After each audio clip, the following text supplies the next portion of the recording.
Bismillahirrahmanirrahim. In this video, we are going to discuss bioavailability, which means amount of drug available for its pharmacological action in biological system. It is defined as the fraction of administered dose of a drug that reaches the systemic circulation in chemically unchanged form. It is denoted by F. To determine the bioavailability of a drug for various routes of administration, can be determined by comparing the plasma level of drug, that is achieved through that particular route of administration, and then it is compared to the plasma level of drug after the IV injection, and for that we take the bioavailability as unity at 100%, provided equal dose is given through both routes. Quantitatively, the bioavailability of a drug can be calculated with the help of the following graph. For example, you can see a graph between the plasma concentration and the time. So when equal dose is given through both routes, then we calculate the bioavailability as AUC of the route divided by AUC of the IV. Now what is this AUC of the route? This is basically area under the curve for any of the route. For example, as you can see in this figure, in this graph we have taken the oral AUC.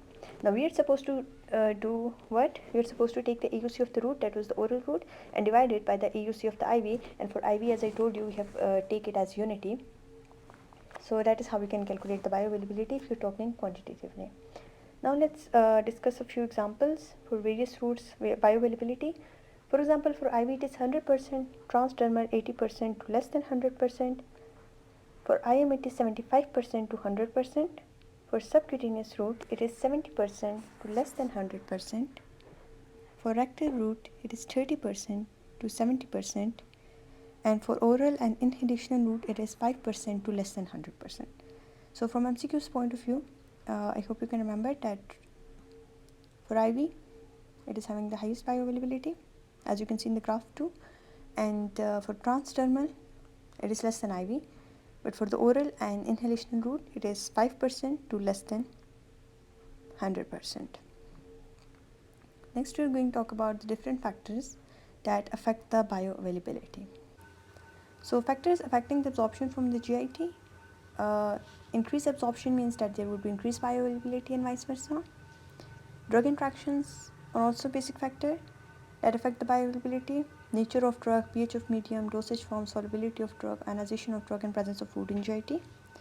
For the pharmaceutical factors, drug particle size, salt form, enteric coating, and excipients are there. Chemical instability. Some peptide drugs are susceptible to destruction by digestive enzymes of GIT, so they have a very low bioavailability through oral route. Examples are insulin, adrenaline, and heparin.